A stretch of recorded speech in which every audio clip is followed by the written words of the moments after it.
Building in London is the government's NPPF changes, which are out for consultation at the minute, with suggestions of a default yes within 800 metres of train stations at minimum densities. Do you welcome this change, and are you going to make an assessment of how many homes that could potentially unlock in London? What you're about to watch is not just another debate in the London Assembly. This is a rare moment of political pressure where Sadiq Khan is confronted head-on over housing, planning failures, and the real consequences of City Hall decisions. Small and medium builders, housing shortages, planning chaos, delays, stalled developments, and policies that look good on paper but fail Londoners in real life. In this exchange, Small Edwards directly challenges the mayor, questioning whether these so-called reforms actually help deliver homes or simply protect the system that's already broken. This debate touches on housing density, planning reform, transport-linked development, and the future of social and affordable housing in London, topics the mainstream media barely explains and often avoids. But here's the key question. Is this finally accountability or just more political spin? Stay until the end, because one detail changes the entire meaning of this debate, and most people will miss it if they click away early. Unexpected costs and delays, and they can find the planning system more complex to navigate.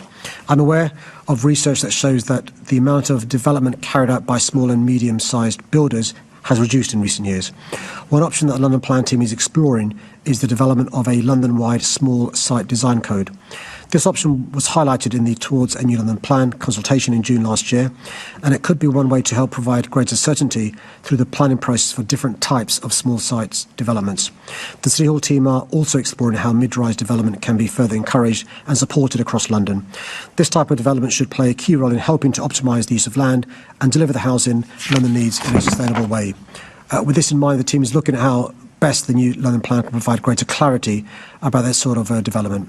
These options aim to complement work that has already been undertaken to support small site development via our Small Sites, Small Builders programme, and this programme helps to activate development on small sites and funds due diligence to de-risk small sites. It also provides public landowners with a proportionate approach to competitive disposal of such sites to smaller builders. Thank you very much, Mr. Mayor, and Happy New Year. As you said, in the UK and London, housing delivery can often be dominated by quite a small number of large house builders. And so with that greater planning certainty that the design codes could potentially provide, do you agree with me that that could help more small and medium-sized house builders to enter the market and hopefully increase the overall number of homes that we're building? Well, look, can I thank him for being a champion for small builders in London. We've listened to what they're saying. One of the things they're saying is that the importance of clarity and certainty. He'll be aware from the meetings he has is the worst thing in the world is to spend a lot of time on a project as a small builder and then don't get permission, don't make progress. And so the advice we've received is a design code rather than design guidance is important. It's really important also that councils understand the importance of supporting small builders. So we're more than happy for London boroughs to be able to refine any such codes at a local level, and that's one of the reasons why this process this year is so important, because we want to be supporting small builders, particularly building those small sites. Yeah, and I think, like you say, getting it down to that local level is important, because I think it then ensures that the houses that are coming forward are acceptable to local people, so you don't get a situation where there's pushback once those houses start going up. Another change that's come through which will affect the London Plan and house building in London is the government's NPPF changes, which are out for consultation at the minute, with suggestions of a default yes within 800 metres of train stations at minimum densities. Do you welcome this change, and are you going to make an assessment of how many homes that could potentially unlock in London? I think it's a potential game changer when you, particularly add on top of this, the new powers around MDOs that we could have as well. I mean, if there's good public transport, that means your ability to build homes, good quality homes, at high densities increase, but also you don't need to be as worried as you would otherwise about car park spaces and so forth. I think there's a real potential here for us to make progress in relation to the additional homes that Londoners are crying out for. And it just shows the government understands the importance of some dexterity. A one-size-fits-all approach for London just won't work. We've got some great public transport in some parts of our city. Those are opportunities for us to build good quality, high-density homes. I think it's the case around quite a number of Elizabeth line stations as well. Thank you very much, Mr. Mayor. Thank you, Chair. Assembly Member Mohima. Can I thank the member for a question? Social housing is the key to building a better and fairer city for everyone. Having grown up in a council estate, I know how important it is to be raised in secure, quality and affordable housing.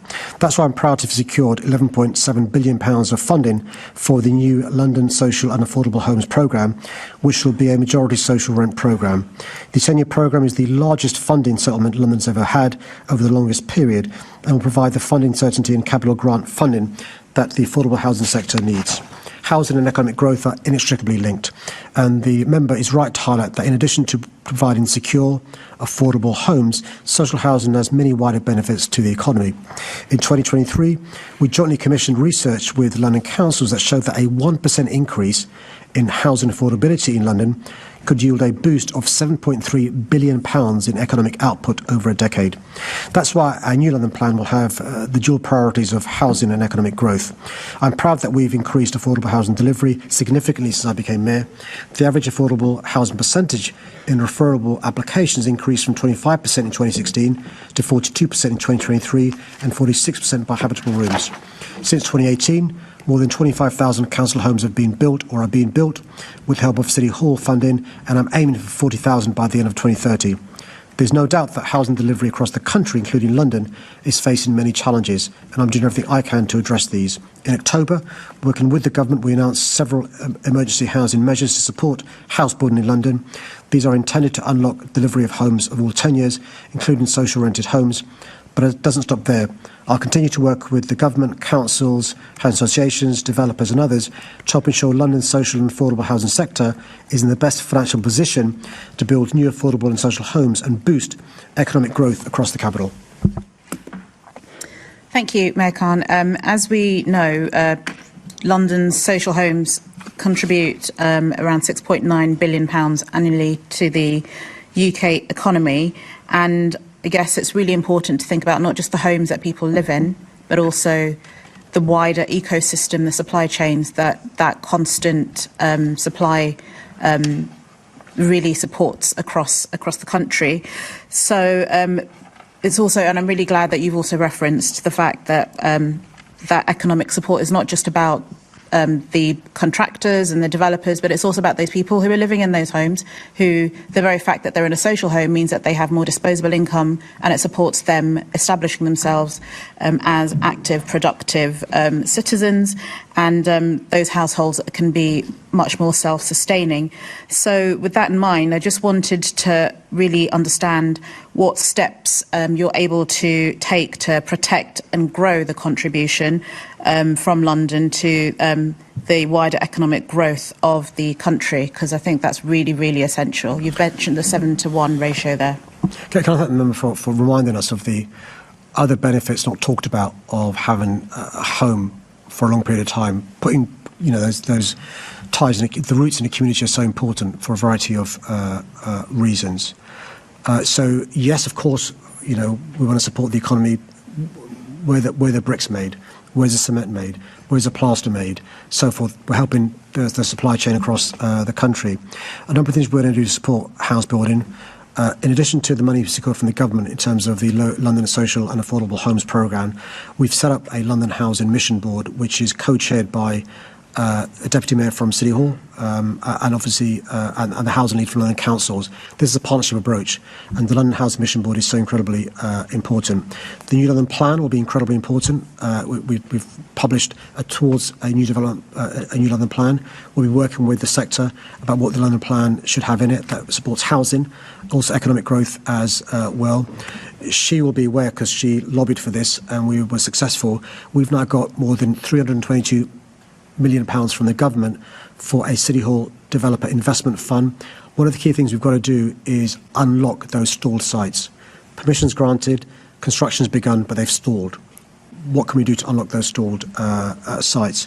And finally, we've got to work even closer with the government. MHCLG are integral to the success of this endeavour. And the point we're trying to make to the government is, generally new affordable homes in London are just in of itself of great value to the families who will be rehoused there. They benefit our wider economy for the reasons that you've set out. If you believe information should not be controlled or buried, like this video, share it, and subscribe.